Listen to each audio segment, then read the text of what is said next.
Invasi Mongol modern ke Indonesia ketika penaklukan tak lagi datang dengan kuda perang. Berabad-abad lalu, dunia mengenal bangsa Mongol sebagai kekuatan penakluk paling dahsyat dalam sejarah, dengan pasukan berkuda, panah, dan strategi perang yang brutal namun cerdas. Mongol di bawah Genghis Khan dan keturunannya meluluh lantakan peradaban dari Asia Timur hingga Eropa. Kerajaan runtuh, kota-kota terbakar, dan dunia berubah selamanya. Namun zaman telah berganti. Hari ini, invasi tidak lagi datang dengan dentuman kaki kuda atau suara pedang, melainkan melalui layar ponsel, jalur perdagangan, data digital, investasi, dan budaya populer. Inilah yang oleh para pengamat peradaban disebut sebagai invasi Mongol modern, sebuah metafora tentang penaklukan tanpa senjata, termasuk yang kini dirasakan oleh Indonesia. Sebelum lanjut, klik subscribe, like, komen, dan share. Semoga sukses dan bahagia selalu. Amin. Dari pedang ke data.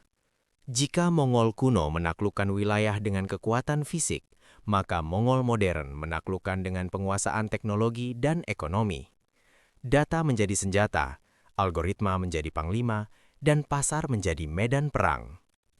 Indonesia sebagai negara besar dengan populasi ratusan juta jiwa menjadi ladang subur. Bukan untuk dijarah secara kasar, tetapi untuk dikuasai perlahan. Pola konsumsi dibentuk, gaya hidup diarahkan, preferensi masyarakat dipetakan. Aplikasi asing masuk tanpa perlawanan, platform digital menguasai ruang publik, dan perlahan kedaulatan ekonomi bergeser dari tangan bangsa sendiri. Jalur sutra baru, investasi dan ketergantungan. Dulu, Mongol membuka jalur sutra dengan pedang. Kini, jalur sutra hadir dalam bentuk utang, proyek infrastruktur, dan investasi raksasa. Pelabuhan dibangun, jalan dibentangkan, pabrik didirikan. Semua tampak sebagai kemajuan. Namun di balik itu, muncul pertanyaan besar. Siapa yang menguasai? Siapa yang bergantung? Invasi modern tidak meruntuhkan negara secara langsung. Ia membuat negara bergantung sehingga keputusan nasional tak lagi sepenuhnya merdeka. Tanpa satupun peluru ditembakkan, kendali perlahan berpindah tangan. Penaklukan budaya ketika identitas melemah. Mongol kuno membiarkan budaya lokal hidup selama mereka tunduk. Mongol modern justru menggantikan budaya lokal secara halus. Bahasa asing lebih dibanggakan daripada bahasa sendiri. Produk luar dianggap lebih prestisius. Sejarah leluhur dilupakan, diganti tren global yang seragam. Indonesia menghadapi ancaman yang lebih berbahaya dari penjajahan fisik, hilangnya jati diri. Ketika generasi muda lebih mengenal tokoh luar daripada pahlawan bangsanya, ketika nilai gotong royong tergeser individualisme ekstrim, saat itulah invasi modern mencapai puncaknya. Perang tanpa medan perang. Invasi Mongol modern tidak membutuhkan medan perang. Ia terjadi di ruang kelas, di marketplace, di media sosial, di dompet rakyat. Perang ini tidak menewaskan secara fisik, tetapi melemahkan daya pikir kritis, membuat bangsa sibuk menjadi konsumen, bukan pencipta.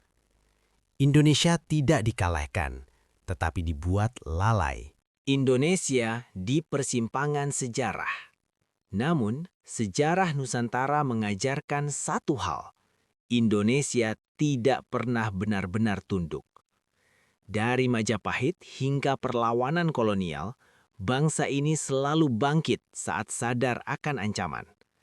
Invasi Mongol modern hanya akan berhasil jika bangsa ini lupa akan kekuatan budayanya, akan kemandirian ekonominya, akan nilai spiritual dan sosialnya.